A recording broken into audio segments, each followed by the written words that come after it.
Hola a todos, sean muy bienvenidos a mi canal. Yo me llamo Adriel Maya y este video ahora es la continuación de la clase de glucólisis que tuvimos en el video pasado. Entonces, si todavía no has visto el video, la parte 1, te recomiendo que lo vayas a ver porque así vas a entender mucho mejor la continuación de cómo llegamos hasta acá, ¿cierto? Perfecto. Entonces, como habíamos visto, la primera fase, la fase 1, era la inversión de energía. Ahora en la fase 2 vamos a producir esa energía. Es como si la glucólisis fuera una empresa, ¿cierto? Donde vos primero tenés que invertir y después te va a generar resultados, ¿cierto? Entonces vamos a empezar la segunda fase con la sexta reacción, ¿cierto? Entonces, como habíamos visto, al final de la primera fase íbamos a tener 2 gliceroaldehído 3-fosfato. Entonces, al venir acá y hablar de fase 2, decimos que las cosas van a estar multiplicadas por 2. ¿Qué quiere decir? Que esa reacción acá va a pasar 2 veces, ¿cierto? Entonces, acá no hay solo un gliceroaldehído 3-fosfato. Va a haber 2 gliceroaldehídos, ¿cierto? Entonces, pongo acá un 2X porque son 2 moléculas de gliceroaldehído 3-fosfato que va a pasar por todas las reacciones de la fase 2, ¿ok? Entonces, veremos después al final cómo eso genera un valor totalmente distinto de lo que pensamos, ¿cierto? Entonces, en la sexta reacción, vamos a ver que nuestro gliceroaldehído 3-fosfato se va a añadir a un fosfato más, ¿cierto? Entonces, lo que era gliceroaldehído 3-fosfato va a ser 1,3 bifosfato glicerato, ¿cierto? ¿Qué va a pasar? Se va a añadir acá un fosfato, o sea, va a tener un fosfato más. Además de eso, la enzima gliceroaldehído trifosfato deshidrogenasa es una enzima que hace reacción de óxido y reducción, o sea, va a trabajar con transferencia de electrones, ¿cierto? Entonces, en ese caso, la coenzima que vamos a usar va a ser el NAD, ¿cierto? Si ustedes se acuerdan en la clase de enzimas, hablamos que el NAD hace parte de enzimas, ¿cierto? Pero en este caso es una enzima, es una coenzima orgánica, ¿cierto? Entonces va a actuar justamente haciendo la transferencia de electrones, ¿cierto? Y justamente al hacer esa transferencia de electrones vamos a tener la producción de NADH, ¿cierto? Que es un compuesto también que puede funcionar como energía, ¿cierto? Es el resultado de esa reducción de oxidación y reducción, ¿cierto? Entonces esto es muy importante que sepan, ¿cierto? Que aquí en este caso está como una unidad, pero como habíamos visto, como estamos por 2, acá en este caso va a ser también 2 NADH que van a ser producidos, ¿cierto? Entonces, repasando, tenemos entonces 2 moléculas de gliceroaldehído 3-fosfato, se va a añadir lo que sería 1,3 bifosfato glicerato, y ahí vamos a tener con la acción de la G3P deshidrogenasa con la coenzima NAD, ¿cierto? Vamos a tener la producción de NADH, ¿ok?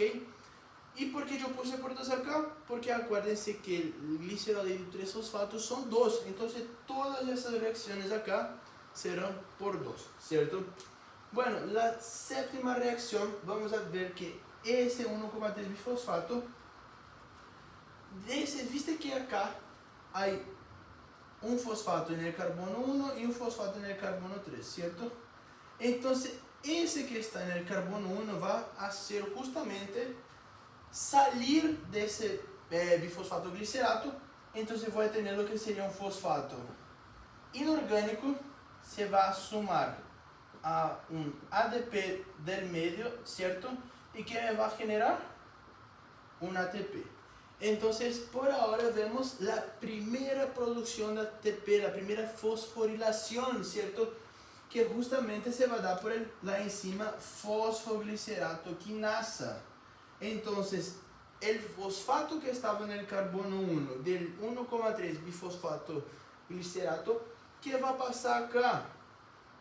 Se va a salir de esa molécula, se va a juntar con otro ADP y ¿qué va a formar?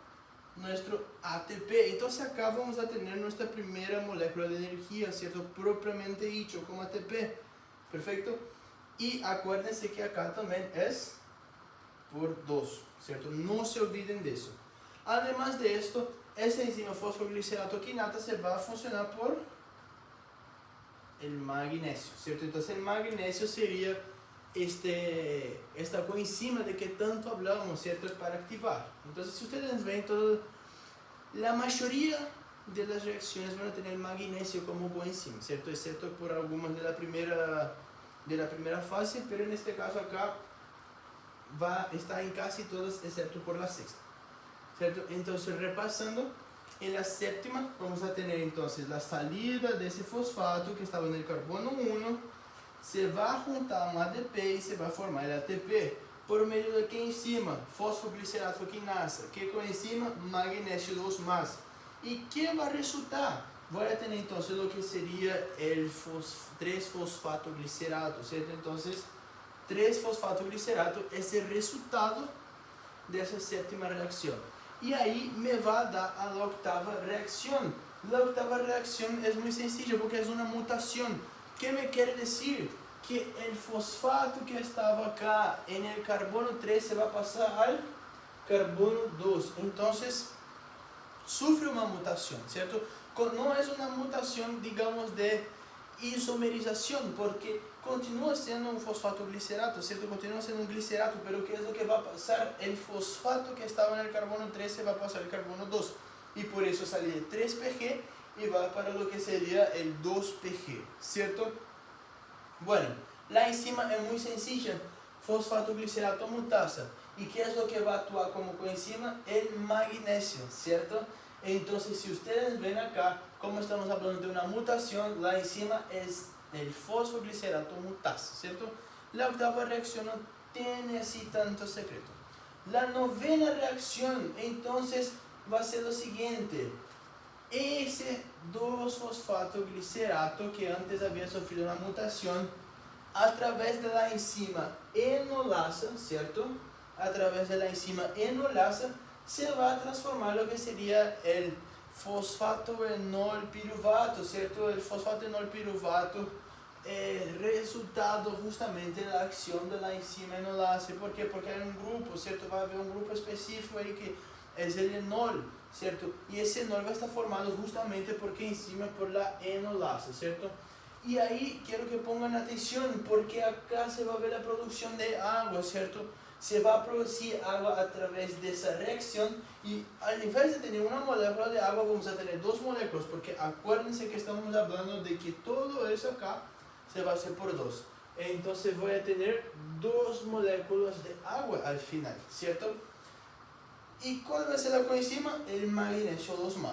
Perfecto. Y ahora vamos a llegar a la última fase, ¿cierto? Donde ese fosfenol piruvato se va a transformar en el piruvato propiamente dicho, que es el resultado final de la glucólisis, ¿cierto? Entonces, a través de la enzima piruvato quinasa, mediante las coenzimas magnesio y potasio, ahora tenemos el potasio acá actuando como una coenzima, ¿cierto? Acuérdense que las coenzimas también pueden ser iones, como vimos en la clase de enzimas. Entonces, a través de esa enzima, de esa coenzima, el fosfoenol piruvato va a perder su fósforo, ¿cierto? Va a perder el fosfato, perdón, va a perder el fosfato. ¿Y qué es lo que va a pasar? Ese fosfato va a salir de acá, se va a sumar a un otro ADP y me va a dar de resultado un ATP. De la misma manera que sale el fosfato de acá, ¿cierto? También se va a salir ese fosfato de acá, se va a unir a un ATP y vamos a ver que va a producir un otro ATP. Y nuevamente, no son uno, son 2. ¿Por qué? ¿Por qué son 2? Porque esto acá se va a pasar 2 veces, ¿cierto? Acuérdense que estamos siguiendo este modelo, ¿cierto? De 2 gliceraldehído 3-fosfato, ¿cierto? Entonces, de nuevo, acá repasando, el fosfenol piruvato se va a transformar en piruvato. ¿Cómo? Va a perder su fosfato por la enzima piruvato quinasa. Ese fosfato se va a unir a otro ATP y va a formar ATP, ¿cierto? ¿Y cuál va a ser la coenzima? El magnesio y el potasio, ¿cierto? Entonces aquí vamos a tener lo que sería de nuevo la producción de ATP, la segunda fosforilación de la glucólisis, ¿cierto? Y acá vemos que la 10ª reacción es irreversible también, ¿cierto? Entonces, mi resultado final va a ser lo que sería 2 piruvatos. Entonces yo empecé con una glucosa y terminé con 2 ácidos pirúvicos o un piruvato, ¿cierto? Entonces acá ahora quiero que ustedes pongan atención y que vamos a hacer una síntesis, ¿cierto? Vamos a hacer el resultado final, propiamente dicho. Vamos a hacer la suma de lo que nos da la glucólisis, ¿cierto? Entonces la glucólisis me va a generar 2 NADH más 2 ATP más 2 moléculas de agua más 2 ATP, ¿cierto? Entonces al final tengo 2 NADH, voy a tener 4 ATPs y voy a tener 2 H2O, ¿cierto? 2 moléculas de agua. Pero quiero que ustedes entiendan que de hecho la glucólisis me va a dar solamente 2, ¿cierto? 2 ATPs. Sí, generó 4 ATPs, pero acuérdense que en la primera fase habíamos gastado ¿cuánto ATP? 2 ATPs habíamos gastado, ¿cierto? Entonces, al final, no generé 4 ATPs, solo generé 2 porque otros 2 fueron gastados antes, ¿cierto? Entonces, al final, yo me mantuve lo mismo, gasté 2 ATPs, pero generé 2 ATPs. Pero ustedes pueden estarse preguntando, dale, pero al final gastaste y te quedaste con lo mismo, entonces ¿para qué te sirvió la glucólisis? Bueno, la glucólisis, acuérdense que también genera NADH, y el NADH también puede ser usado como energía, ¿cierto? Más adelante veremos en la cadena respiratoria, en lo que sería la fosforilación oxidativa. Ese NADH después se va a ser sintetizado y transformado en ADP, ¿cierto? Entonces, por eso es muy importante la glucólisis, ¿cierto? Y se va a dar mediado por hormonas, como por ejemplo el glucagón, la insulina, que van a estar regulando la cantidad de glucólisis que nuestro cuerpo va a hacer, ¿cierto? Entonces, repasando, ¿cuál va a ser el resultado final que tenemos de la glucólisis? 2 NADH, 2 H2O y 2 ATPs, ¿cierto? Necesito que entiendan eso porque justamente es el resultado final. Y obviamente también nos va a dar 2 piruvatos como resultado final, ¿cierto? Y ahí nos va a dar a otros procesos que sería la respiración aeróbica y anaeróbica, ¿cierto? Anaeróbica, esos piruvatos se van a hacer músculo y se van a fermentar y formar lo que sería el ácido lactato, ¿cierto? O entonces van a la mitocondria y junto al oxígeno van a formar el ciclo de Krebs, van a formar todo el metabolismo oxidativo que nos va a dar energía por largas horas, ¿cierto? Entonces, muy importante que ustedes sepan todos esos procesos, el resultado final, ¿cierto? Yo también voy a estar poniendo en la descripción para que ustedes puedan entender la producción final, ¿cierto? Y es eso, espero que tengan gustado de la clase. Por favor, no se olviden de inscribirse y también de activar las notificaciones, porque así ustedes pueden ser notificados de cuando hayan nuevas clases, ¿cierto? Y es eso.